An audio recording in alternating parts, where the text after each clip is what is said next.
First, I'm going to summarize the chapter Poets and Pancakes. As the name suggests, आपने देखा होगा name लिखा Poets and Pancakes, and many of you might have even read this chapter in your school. Poets यानी कि कवि, and जो pancakes हैं, actual में जो pancakes होते हैं, they are pancakes होते हैं दो तरीके के. एक तो जो खाने वाले होते हैं, जो हम लोग बहुत कॉमन खाते हैं पैनकेक्स, एंड दूसरा होता है the pancakes which are used as a makeup material. And यहाँ पर क्योंकि आपके पेपर में क्वेश्चन ही significance of the chapters name है, यहाँ पर जो पैनकेक्स हैं they are, it is actually the name of the brand of a makeup, मतलब एक मेकअप मटेरियल का वो ब्रांड था pancake. The chapter is written by Ashok Mitran, जो कि तमिलनाडु के अंदर चेन्नई के अंदर जो है, you have a very famous studio, Gemini studio, जो आज भी काम करता है. many of the movies are produced under its banner. ये 1940s की बात है, when India was not independent. ये उस वक्त की बात है जब गांधी जी के बारे में लोग सुना करते थे, बात किया करते थे. ये उस वक्त की बात है कि वहां पर he used to work. And उस वक्त में जो आपकी फिल्म इंडस्ट्री थी, it was at its infancy. Infancy का मतलब है शुरुआत थे, क्योंकि आपको भी पता है स्टार्टिंग में जो मूवीज होती थी दे वर ऑल, या तो आपका जो है स्टार्टिंग में तो you did not have the voice over movies. पहले तो एकदम बिना किसी वॉइस के था. फिर जो हीरो हीरोइन होते थे वो खुद ही गाना भी गाते थे, खुद ही एक्टिंग भी करते थे, सब कुछ होता था, जो आपका real black and white era था. Then it transferred from black and white to Eastman color, and then from Eastman to color, and today जो भी हमारे पास है. तो ये वो टाइम था जब जस्ट आपकी जो मूवीज जो थी इंडिया के अंदर बननी शुरू हुई थी. And Ashok Mitran was working there. उनका, और ये जो चैप्टर है it has been taken from the book My Years with the Boss. My years with the boss. तो he tells about the starting, और ये जो स्टार्टिंग होती है वो कहता है कि शुरू में वो स्टार्ट करता है, वो कहता है pancakes. As I told you, pancakes actual में एक मेकअप मटेरियल का ब्रांड था होता. लेकिन अगर आज के डेट पर मतलब उसने यूज किया है, अब तो हमें मतलब कि आप लोगों के लिए तो I can not use those names also. आप में से आधे बच्चों ने तो हीरोइन के नाम सुने भी नहीं होंगे, Rati Agnihotri and all. But he tells about the people, the actress. उन दिनों में उन्हें काले एक्टर्स को भी, गोरे एक्टर्स को भी उसे जो है पूरे मेकअप से पोत दिया जाता था. And this was done under heavy light. आप पुराने जमाने की कोई भी हीरोइन को देखना, they might not be having the dusky colour. उनका कलर डस्की नहीं होता था. They normally use to have very, मतलब बिल्कुल ऐसे लगेंगे जैसे बहुत गोरे हो. And the reason was they were subjected to heavy makeup. उनको जबरदस्त मेकअप करा जाता था. और ये मेकअप कैसे होता था? पूरा पहले जो है फाउंडेशन मेकअप आपका जो मतलब पैनकेक्स होते थे उनको पहले लगा दिया जाता था और उनको जो है अगली बना दिया जाता था. तो the writer has used humour कि गोरा बनाने के बदले उनको और भद्दा बना दिया जाता था. Instead of making them beautiful they used to make them ugly. And ये जो मेकअप होता था ना, इसकी एक हिरार्की होती थी. ये पेपर में आता है क्वेश्चन. इस मेकअप को लगाने का भी हिरार्की होती थी. मतलब जो टॉप मोस्ट हीरो या हीरोइन होगा, मतलब मूवी जो है या तो लड़के पे बनेगी या लड़की पे बनेगी। तो जो टॉप मोस्ट सिंगल हीरो होगा उसके लिए, मतलब हीरो और हीरोइन के लिए जो आपका मेन मेकअप आर्टिस्ट होगा वो मेकअप करेगा। फिर पुराने जमाने में हमेशा 2 हीरोइन 1 हीरो, 2 हीरो 1 हीरोइन ऐसे होते थे। तो जो सेकंड हीरो या हीरोइन होगी उसको उसका असिस्टेंट करेगा। फिर जो कैरेक्टर रोल करते थे उनको उनके असिस्टेंट करेंगे। And ultimately there might be the people, क्योंकि if you look into the old movies एक लास्ट सॉन्ग होगा जिसमें बहुत सारे लोग एक साथ नाचते गाते थे, कव्वाली होती थी या फिर कोई गाना होता था। तो वो जो क्राउड होता था ना उनके लिए स्लैप मेकअप होता था। स्लैप मेकअप मतलब ऐसे लगा देना, यानी कि कोई भी स्पॉट बॉय कोई भी होगा उसके पास में पूरा सामान दे दिया जाएगा और उसके पास जो ब्रश होगा वो उसे उनको तैयार कर देगा। This is a question of boards, ये मेरा क्वेश्चन नहीं है। A proper strict hierarchy was maintained, मतलब जो टॉप मोस्ट हीरो हीरोइन होंगे वो दे वर सब्जेक्टेड टू दैट।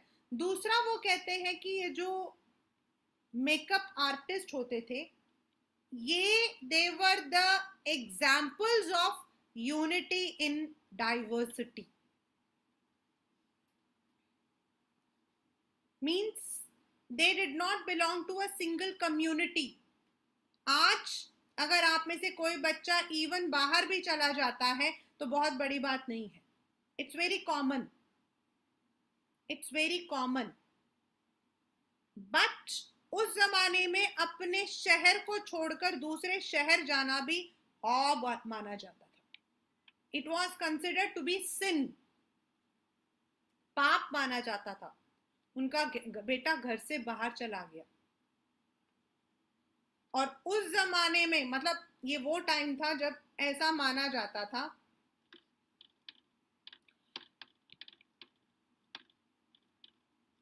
कि घर से बाहर जाना बहुत बुरी बात है। लेकिन उस जमाने में makeup department was headed by Maharashtrian, Bengali, Tamil, Anglo Indian, मतलब अगर हम देखें तो अलग अलग तरीके के जो लोग होते थे फ्रॉम डिफरेंट रीजन, उन लोगों ने जो है मेकअप डिपार्टमेंट को हेड किया था। And that is why makeup department is the perfect example of unity in diversity.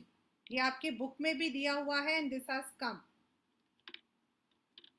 इसमें क्या होता है, वो कहते हैं कि जब हमारे इंडिया के अंदर ऑल इंडिया रेडियो और दूरदर्शन स्टार्ट भी नहीं हुआ था, AIR और दूरदर्शन का नाम क्यों किया है, ये ह्यूमरस वे में किया है कि AIR और दूरदर्शन ही ऐसा एक मतलब कि चैनल था उस जमाने में। अभी तो हमारे पास में FM चैनल्स है एंड आई डोंट थिंक हम में से कोई भी जो है we are using any kind of channels now. We are all having the subscription of Amazon, ये वो प्राइम हॉटस्टार सबका है और हम उन्हीं को यूज करते हैं। बट उस समय उस वक्त में जब AIR all India radio introduce हुआ था तो लोगों के पास एक ही चैनल था और वो था AIR। और उसमें क्या होता था, आपके पूरे दिन अलग अलग तरीके के जो है गाने या फिर प्रोग्राम आता था। मॉर्निंग के जैसा कि मॉर्निंग में होता था तो मॉर्निंग में maybe they it use to be for the god, religious आपके स्पिरिचुअल सॉन्ग्स आते थे। देन थोड़े टाइम के बाद आपके मूवीज के गाने बजने शुरू हो जाते थे, फिर बंद हो जाता था। अभी तो ये होता है कि अभी मैंने चैनल चलाया और गाने शुरू हो गए, लेकिन उस वक्त में ऐसा नहीं होता था। By 9:30 the programs will be over and around 4 o'clock और 3 o'clock again the programs will start. फिर उसमें अलग अलग तरीके के गाने होते थे, मतलब उसमें लोक संगीत भी होता था, उसमें मूवीज के गाने भी होते थे, उसमें रीजनल गाने भी होते थे। आजकल ऐसा नहीं होता, रीजनल के अलग चैनल्स हैं, लेकिन उन दिनों में रीजन भी उसी में आ जाता था। 15 मिनट का होता था, 15 minute Tamil, 15 minute Kannada, 15 minute ऐसे करके। तो इसीलिए वो कहता है कि even before AIR and Doordarshan came into India, जो जेमिनी स्टूडियोज है, it was the example of unity national integration, क्योंकि दूरदर्शन और आपका AIR ही ऐसा था जिसमें आपके जो है हर तरीके के गाने, हर तरीके का जो प्रोग्राम है वो आता था. बट उससे पहले it was headed by different kinds of people, and that is why it is said that it was a perfect example of national integration. Please, ये क्वेश्चन पेपर में आता है या आ सकता है from this chapter. This man Ashokamitran जिसने इसको लिखा है, ये एक्चुअल में बनना चाहता था शायद सम पोएट और लिरिसिस्ट और सम एक्टर, लेकिन उसको कुछ चांस नहीं मिला. तो ये जो है वहां पर जॉब करता था, दिस मैन, एंड इसका काम क्या था? To collect the newspaper cutting related to the film industry. Film industry से रिलेटेड कोई भी आपका जो आर्टिकल, कोई भी पिक्चर, कुछ भी आता था तो वो उसको कट करके उसको एक फाइल में डालकर ही हैड टू कीप इट. ये उसका काम था.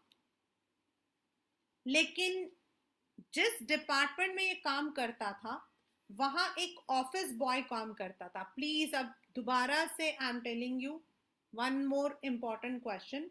जो ऑफिस बॉय है वो बॉय नहीं था. आप ये मत सोचना वो 15-16 साल का कोई बच्चा था.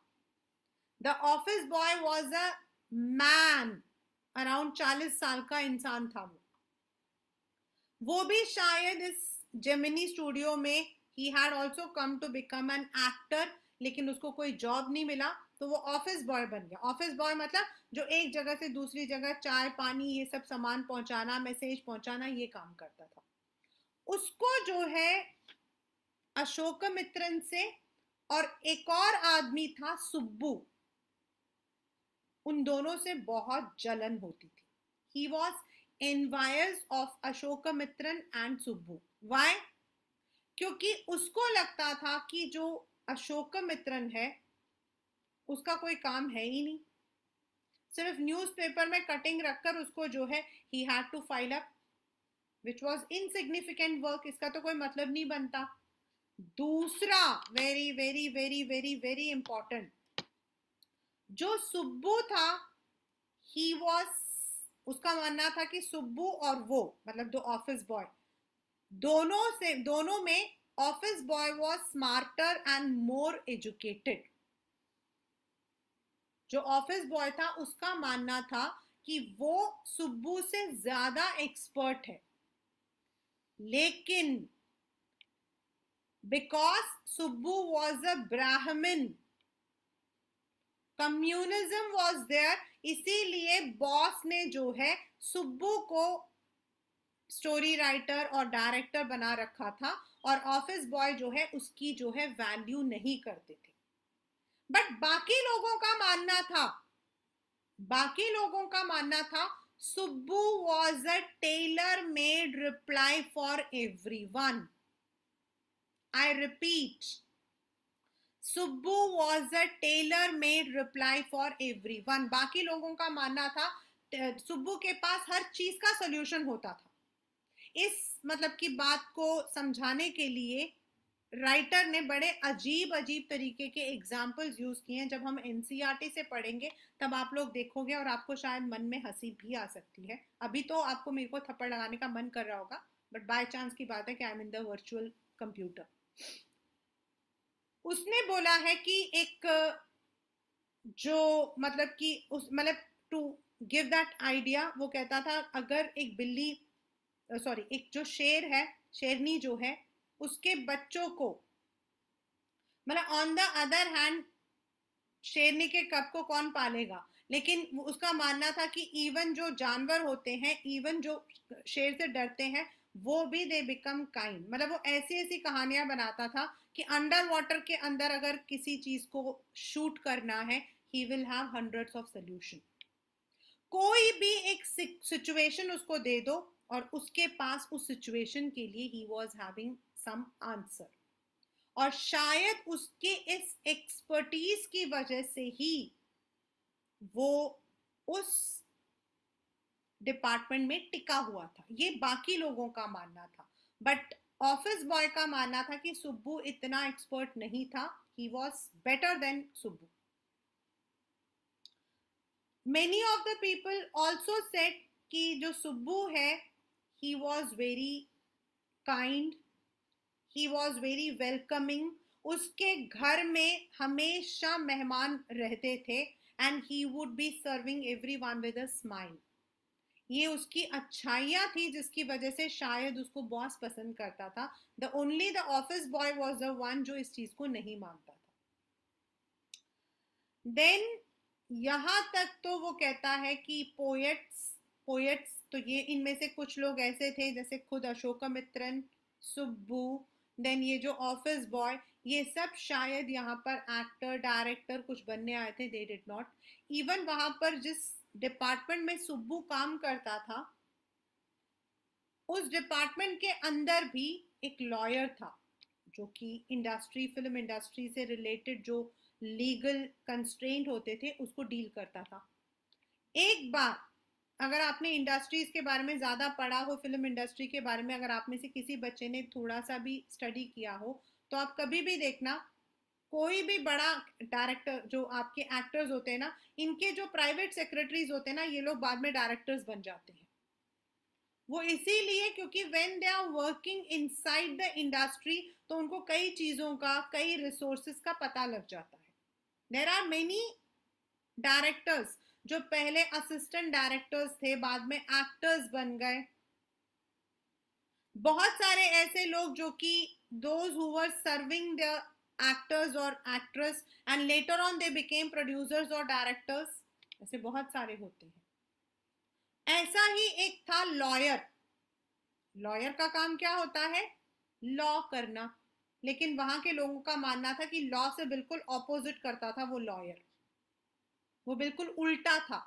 जो चीज लीगल होनी चाहिए वो उसे इलीगल करता था. एक बार उसने जोश जोश में मूवी बनाई. ये पेपर में आपका क्वेश्चन आता है, why was the law department the department closed. एक बार उसने मूवी बनाई और वो मूवी इतनी बुरी तरीके से फ्लॉप हुआ. पेपर का क्वेश्चन है ये. इतनी बुरी तरीके से फ्लॉप हुआ दैट लॉयर छोड़ दो, जो बाकी डिपार्टमेंट में काम करते थे सबको अपनी नौकरी छोड़नी पड़ी and the department was closed. It was the first time in the history that due to a lawyer people had to lose their jobs. ये क्वेश्चन है पेपर का आपका. वो इसीलिए क्योंकि जो लॉयर ने मूवी बनाई थी उसमें जो जेमिनी स्टूडियो के जो ओनर थे उन्होंने भी पैसा लगाया था. मूवी फ्लॉप हो गई और इसीलिए उनको जो है उस डिपार्टमेंट को बंद करना पड़ा. In the same sense there were many actors, actresses, बहुत सारे. सुब्बू जो था he had even worked in 1 or 2 movies. बहुत अच्छी अच्छी मूवीज का उन्होंने नाम भी लिया है, लाइक तिल्लाना मोहनंबर जो हमारे साउथ का बहुत फेमस मूवी है. इसे जो लॉयर था वो इतना इलीगल था, इतना वो नोटोरियस था, नॉटी था. वहां पर एक एक्ट्रेस थी जो कि उस जमाने में मैंने आपको बताया कि एक्टर्स ऐसे नहीं होते थे प्रोफेशनल. आजकल क्या है, acting is a profession. If we compare 1950s, 60s to 2022, today acting is nothing. I know many actors, वो लोग जाते हैं, अपना परफॉर्म किया, जैसे हम ऑफिस में आए, हमने आपकी क्लास ली, उसके बाद हम अपना काम कर रहे हैं, वैसे they are also there. The only thing is their life stylish, lavish है, otherwise they are very professional. But पहले ऐसा नहीं होता था. पहले ऐसा बिल्कुल भी नहीं होता था. एंड दैट इज वाई पुराने जमाने में अगर कोई बोलता था कि मुझे एक्टर बनना है तो उसके कैरेक्टर का ही असैसिनेशन हो जाता था. एक्टर छोड़ दो, कैरेक्टर का असैसिनेशन हो जाता था. मतलब मैंने अपने घर में भी सुना है कि वो तो एक एक्टर के साथ भाग गई थी. Today it's not like that. मेरी रियल फ्रेंड की जो सन इन लॉ है, ही इज अ डायरेक्टर जिसने लाल सिंह चड्ढा को एसोसिएट डायरेक्टर था वो उसमें. And it's just they go, they work like what we are working, they come, हो गया उनका काम. तो उस जमाने में एक एक्ट्रेस हुआ करती थी, उसका नाम नहीं दिया है बुक में. वो बड़ी ही ब्लर्ट थी, इम्पल्सिव थी। उसको जब गुस्सा आ जाता था तो वो क्या बोलती थी ये उसको खुद को भी नहीं पता होता था। She was very, she came from a country side, मतलब कंट्री साइड का मतलब वो विलेज की थी। तो वो विलेजर्स का होता है ना, जब उनका उनको उनको जो मन में आता है वो मुंह में बोल देते हैं। तो शी वॉज लाइक दैट। तो नाउ व्हाट हैपेंड इज, एक बार ऐसे ही कोई बात हो रही थी और वो ब्लर्ट आउट करती जा रही थी। लॉयर ने क्या किया, मतलब उसको तंग करने के लिए, उसको चिढ़ाने के लिए, उसके जो वो जितना बक बक बक बक, बक कर रही थी उसको रिकॉर्ड कर लिया। एंड उसे बोला 2 मिनट रुको, और रिकॉर्ड कर लिया। और जैसे जैसे वो गुस्से में बोलती जा रही थी, उसके बाद उसने बोला 2 मिनट रुको, और उसने जो भी बोला वो रिकॉर्डिंग दबा के उसको सुना दिया। अब वो एक्ट्रेस इतनी सेंसिटिव थी, इतनी सेंटिमेंटल थी कि उसको इतना एम्बैरस हुआ कि उसने एक्टिंग करियर ही छोड़ दिया। आई नो दैट एक्टर, मतलब हम जानते हैं वो जिस एक्टर के बारे में बात करें, that's a reality. But this is how the lawyer use to be very notorious. And यही लॉयर ने जो है एक मूवी भी बनाई थी जो पिट गई थी, and later on the owner had to close down the department, and because of a lawyer people had to lose their jobs. ये पेपर में आता question. Now the next is, अभी तक हमने क्या पढ़ा था, हमने पढ़ा था about the pancakes, about the actors, about the directors, about the makeup artist, about the people who are working there. अब हम पढ़ते हैं about the people, बाकी वहां पर कैसा माहौल था। तो मैक्सिमम लोग वहां पर जितने भी जेमिनी स्टूडियो में काम करते थे, कोई सभी लोग जो है मैक्सिमम जो है they had gone, that was not an industry at that time. Movie making was not an industry. आज आप कह सकते हो Red Chillies Private Limited which is owned by Shahrukh Khan, you have Ajay Devgn Private Limited, Salman Khan Private Limited. ये proper companies हैं, इनमें rules हैं, regulations हैं। लेकिन उस जमाने में ऐसा नहीं होता था, स्टूडियो में काम करते थे, मिल गया नौकरी मिल गई, चले गए। तो और मैक्सिमम लोग जो है वहां जाते थे टू बिकम हीरो हीरोइन, और जब उनको कोई काम नहीं मिलता था तो जो काम उनको मिलता था वही ले लेते थे। तो many of them use to अपने वो टैलेंट को, जब वो लोग कॉफी टेबल पर, टी तो वहां पीते नहीं थे, तो जब कॉफी टेबल पर वो लोग बैठे होते थे तो आपस में शेर व शायरी, पोएट्री के थ्रू जो है they use to express their. And during that period आप देख सकते हो वहां पे लोग जो है गांधी जी को बड़ा फॉलो करते थे, गांधी की टोपी पहनना, खादी कपड़े पहनना, they were influenced. According to the author, उसका मानना है कि जेमिनी स्टूडियो में कभी कम्युनिज्म नहीं रहा। कम्युनिज्म मतलब एक पर्टिकुलर कम्युनिटी को, जैसे ब्राह्मण कम्युनिटी, नॉन ब्राह्मण कम्युनिटी को, they was not given any importance, उसका मानना था पर्सनल। तो एक बार क्या हुआ कि जेमिनी स्टूडियोज में इंटरनेशनल परफॉर्मर्स आए, and in 1950s international performers आना बहुत बड़ी बात होती थी, and they were called as moral rearmament army. उन लोगों ने कुछ शेक्सपियर्स के कुछ मतलब कि प्लॉट्स थे वो सब किए, बट इन लोगों को पसंद आया उनका कॉस्ट्यूम्स, क्योंकि उस जमाने में जिस तरीके से उन्होंने सनसेट सनराइज को जो है डिस्प्ले किया था, दैट वाज वेरी अनयूजुअल।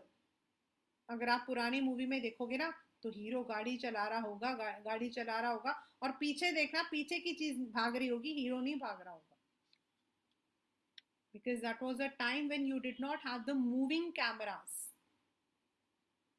तो उस टाइम में इंटरनेशनल प्लेयर्स का वहां पर आकर, इंटरनेशनल प्लेयर्स मतलब the troupe, it was really unusual. लेकिन इन लोगों को समझ नहीं आता था कि इनका जो बॉस है वो ऐसे लोगों को क्यों बुलाता, क्यों। That time English was not so prevalent, English इतना प्रिवेलेंट नहीं था।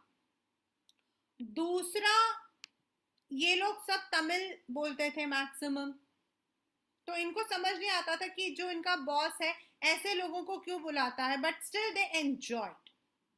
अब इनके यहाँ पर एक गेस्ट का अनाउंसमेंट हुआ, Stephen Spender. Stephen Spender was a great poet, essayist। तो इन लोगों ने तो कभी नाम ही नहीं सुना था। आप लोगों ने सुन लिया होता अगर आपने जो है an elementary school in a slum पढ़ा होता, तो उसका पोएट स्टीफन स्पेंडर है, आपके ही पोएम बुक में है। तो now they did not understand कि स्टीफन स्पेंडर को क्यों बुला रहा है, बिकॉज वो जो इंग्लिश बोलता था वो तो इनको समझ आती नहीं थी।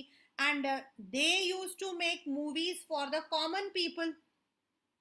तो वाई एन इंग्लिश, ये पेपर में आता है, the arrival of an English poetry was a mystery in Gemini Studios. क्यों? क्योंकि इन लोगों ने तो कभी इंग्लिश पोएट्री सुनी नहीं थी। जेमिनी स्टूडियोज बनाता था movies for the common people and that to the family dramas. तो एक ऐसे इंसान जिसको तमिल नहीं बोलनी आती उसको क्यों बुलाया जा रहा? The entire hall was decorated, बड़े बड़े फैंस, आपकी जो पेडलर फैंस है वो लगाए गए, and all the people working in Gemini Studios were asked to come. अब वो स्टीफन स्पेंडर आया, उसने कुछ इंग्लिश में बोला, लोगों को कुछ नहीं समझ आया।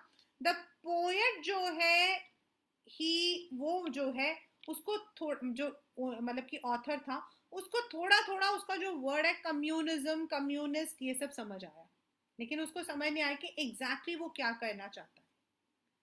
बिकॉज एंटी कम्युनिज्म मूवमेंट जो था that was only in the West, specifically in US वगैरह में क्या था कि वो लोग जो है कम्युनिज्म, कम्युनिस्ट गवर्नमेंट नहीं बनवाना चाहते थे। जैसे वियतनाम में कम्युनिस्ट गवर्नमेंट था, चाइना में कम्युनिस्ट गवर्नमेंट था, तो यूएस उसके अगेंस्ट था। वो नहीं चाहते थे कि कम्युनिस्ट एक पर्टिकुलर कम्युनिटी जो है वो रूल करे। तो एंटी कम्युनिस्ट जो था that was only a movement in West, not in East. इसलिए इन लोगों को कुछ भी नहीं समझ आ रहा था। But there was some word, जब वो पोएट चला गया स्टीफन स्पेंडर, बाद में इनके जेमिनी स्टूडियो में एक अनाउंसमेंट हुई, एंड द अनाउंसमेंट वाज कि देयर वाज अ कंटेस्ट, एक कंटेस्ट होने वाला है जिसमें आपको अपना आर्टिकल वगैरह लिखकर भेजना है, एंड देन जो आपका ऑनवेलप होगा, जो आपका कवर होगा, उसके साथ आपको एक और कवर जिसमें आपको स्टैम्प भी लगा के, उस जमाने में स्टैम्प जो है सेल्फ एड्रेस्ड होते थे, मतलब हम लोग भी भेजते थे तो अपने यूनिवर्सिटीज को। मैं 50s की नहीं हूँ, मतलब मैं तो पैदा भी नहीं हुई थी, बट इवन टिल 1990s हम लोग अगर अपनी यूनिवर्सिटीज को अगर we use to send some वो मतलब कि वो, तो हमें क्या करना पड़ता था, उसके साथ में उनको जवाब देने के लिए हमें सेल्फ एड्रेस्ड एनवलप, उसके ऊपर स्टैंप लगाकर साथ में भेजना पड़ता था, और वो लोग उसमें जवाब देते थे। They would not be spending the money. तो सेल्फ एड्रेस्ड एनवलप में उनको जो है they had to send their articles and all. अब ये जो ऑथर था उसने भी लिखा, उसने भेजा, और ये उस आदमी के बारे में, मतलब उस आर्टिकल और उस न्यूज़पेपर के बारे में he tried to find out, and he found that वो जो न्यूज़पेपर था वो स्टीफन स्पेंडर से कहीं ना कहीं रिलेटेड था। फिर भी इसको समझ नहीं आया, इसको सिर्फ इतना लगा कि बॉस ने बोला कंटेस्ट में लेना है, हिस्सा लेना है, उसने ले लिया। Thus, he never knew what actually why Stephen Spender was there. यही पेपर में आपका क्वेश्चन भी आता है कि the arrival of an English poet in Gemini Studio was a mystery, unsolved mystery, and the mystery is because he was an Englishman. Gemini Studio में जो लोग काम करते थे they were all simple people belonging to middle or lower middle, जिनको शायद ही English आती थी। ऐसे में किसी पोएट को लेकर आना वॉज अ वेरी डिफिकल्ट और you can say irrelevant task. थोड़े टाइम के बाद ऑथर रिटायर हो गया, अब उसके पास काम नहीं था, तो ही यूज टू स्ट्रॉल अराउंड, वो यहाँ वहाँ घूमता रहता था। एंड एक दिन उसने जो है, मतलब वो घूमते घूमते ही came to some shop road side में, उसमें उसको जो है वहां पर उसको बुक पढ़ने का बड़ा ही मतलब कि वो शौक था। तो इसने जो है वहां पर एक बुक उठाई जिसका नाम था the God that failed. Again an important question of paper, what was the book the god that failed about?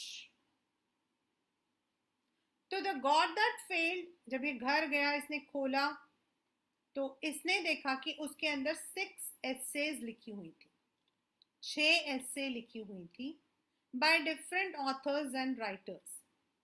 And उसके अंदर टू हिज शॉक, इसको एकदम से शॉक लगा, उसमें एक ऐसा एसे था which was written by Stephen Spender, and that was about communism. The God That Failed was a book written by 6 different authors. It was 6 essays थे, and उसमें से एक essay जो था, it was also written by Stephen Spender, the same poet जो Gemini studio आया था, and that essay was about communism, and the God That Failed refers to the communism जो नहीं मतलब कि कर पाए थे। इसको तब समझ आया why Stephen Spender had been an invite in their studio, and इसको तब समझ आया कि जो सुब्बू बोलता था कि इनके यहाँ पर जो ऑफिस बॉय बोलता था कि इनके यहाँ पर जो सुब्बू है, he is actually a person from Brahmin community, and that is why he has been given chance। इसको थोड़ा थोड़ा समझ आया कि कहीं ना कहीं कम्युनिज्म, ये सारे जो चीजें थी जेमिनी स्टूडियोज में भी था। That was also there. So this is what is poets and pancakes। आपके पेपर में जिस तरीके से आता है what is the significance, तो the entire chapter talks about the poets. So Stephen Spender is a poet, and many of the people who were working there were also poets, so it talks about the poets. Then pancakes जो है, it is about the makeup material brand. So the entire chapter relates to either the people who were subjected to ugly face due to extreme or you can say excess makeup material, और उसका माना कि उन दिनों में जो pancakes होते थे ये ट्रक्स में आते थे, मतलब ऐसे नहीं है कि थोड़ा थोड़ा खरीद के लाते हैं, लोड्स ऑफ ट्रक्स में आपके जो है पैनकेक्स आते थे। क्यों? क्योंकि इनको जो है एक साथ यूज किया जाता था फॉर एवरी एक्टर और actress who were working in a movie. Then he has also mentioned about the hierarchy that was followed in the Gemini studio in the makeup department. आपका 6 मार्कर का question था जब भी ये paper में आया था। As I said, for the past few years this chapter was omitted. It has been reintroduced in your syllabus. And I know many of you might be asking कि हम ही थे क्या वो बकरे जिनको ये सब चीजें देखनी थी? तो हर साल बच्चा कुछ ना कुछ एक बकरे के साथ तो होता ही है। हर साल बच्चों के साथ कोई ना कोई you can say hit and trial होता है। हर साल बच्चे यही पूछते हैं कि मैम हम ही हैं वो बकरे जिन पर ये चीजें आजमाई जाती हैं। तो yes, right now you are the bakra. तो ही हैज ऑल्सो सेड कि ये जो आपका what you call as makeup studio था, ये एक जमाने में रॉबर्ट क्लाइव का अस्तबल हुआ करता था, स्टेबल घोड़ों का, चेन्नई के अंदर। मतलब जब ब्रिटिश लोग काम करते थे तो वो अपना घोड़ा वहां रखता था, लेकिन बाद में जब ब्रिटिश चले गए तो उस घोड़े वाली जगह को जो है साफ करके जेमिनी स्टूडियो का मेकअप डिपार्टमेंट बना दिया गया था. दिस इज पेपर क्वेश्चन पूरा. And it is also said that he use to, वहां पर जो है it was headed by different people. कोई तमिलियन था, कोई आंध्रा था, कोई महाराष्ट्रियन था, कोई बंगाली था, देन एंग्लो इंडियन था. It was a perfect example of unity या फिर national integration even before AIR and Doordarshan came into existence. मतलब ये तो परफेक्ट, क्योंकि उस जमाने में एक जगह से दूसरी जगह जाना बहुत बड़ी बात थी. देन सेकेंड ही सेज, वहां पर दूसरा क्या था, जो मेकअप डिपार्टमेंट था, that was also having a hierarchy in the makeup artist. जो मेन आर्टिस्ट होते थे, दैट वाज दे वर, मतलब कि they were responsible for the main actor and actress. Whereas आपके सेकंड हो गए, साइड हीरोज हो गए, विलन हो गया, एंड उनके लिए अलग अलग उनके असिस्टेंट, एंड इवन जो ऑफिस बॉय होता था वो he was the one responsible for the slap makeup. And thus it was a complete hierarchy. The poet, the author himself was a poet. He wanted to become an actor or something, but वहां पर he was working in a cubicle.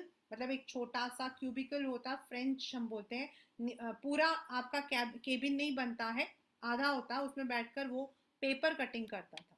लेकिन वहां का जो office boy था, मतलब the office boy was actually not a boy but a man in his 40s. He was very jealous of this man as well as Subbu, क्योंकि उसका मानना था कि उसके पास टैलेंट था, नॉलेज था, but because he was not a Brahmin community, that is why उसको ऑफिस बॉय का काम करना पड़ता था. बट बाकी लोग कंट्रास्ट करते थे. सुब्बू के ऊपर हमेशा ही 6 मार्कर का ही क्वेश्चन आया है. जो सुब्बू था, ही वॉज बॉस का बड़ा फेवरेट था. he had tailor made solution for all the circumstances, for all the situations. उसको कोई भी सिचुएशन दे दिया जाए तो he will be coming with hundreds of ideas, और इसीलिए शायद बॉस उसको बहुत पसंद करता था. बट ऑफिस बॉय का मानना था कि उसको वो इसलिए नहीं पसंद करता था. सुब्बू वहां पर नंबर 2 पे था, लेकिन ऑफिस बॉय का मानना था that was only because of community. Then जिस डिपार्टमेंट में सुब्बू काम करता था, वहां एक लॉयर भी काम करता था. लॉयर दूसरों को तंग करता था, जिस मतलब कि बिकॉज ऑफ अ लॉयर एक एक्ट्रेस जो है उसने अपना एक्टिंग करियर खत्म कर दिया था. और लॉयर जो है, he had made a movie which was a flop, जिसकी वजह से डायरेक्ट जो ओनर था, he had to close down department and लोगों को नौकरी छोड़नी पड़ी थी. Then he comes to the gossips. जो लोग वहां पर कैसे थे, they were all Gandhi followers नहीं थे, but they use to follow his way. And moreover there were 2 events. एक बार मॉरल रीआर्मामेंट और दूसरी बार स्टीफन स्पेंडर वहां पर आया था. दो दे did not understand why they all had come over. लेकिन पहले वाले में तो उन लोगों को लगा कि there was perfection in the dress, in the getup. लेकिन जो स्टीफन स्पेंडर आया था वो तो उन लोगों के लिए एक मिस्ट्री था, because the studio used to make Tamil movies and they had no relevance with English. Then later on when the writer had retired and he was trolling down, वो वहां पे घूम रहा था, तो उसने जो है एक बुक उठाई थी which was written by 6 famous essayists, The God That Failed. And when he opened the book, he was shocked because उसमें से एक essay जो था, that was written by Stephen Spender, who was advocating anti-communism. तो उसको थोड़ा थोड़ा सा ये बात समझ आया कि why this was there. So this is the entire chapter, Poets and Pancakes.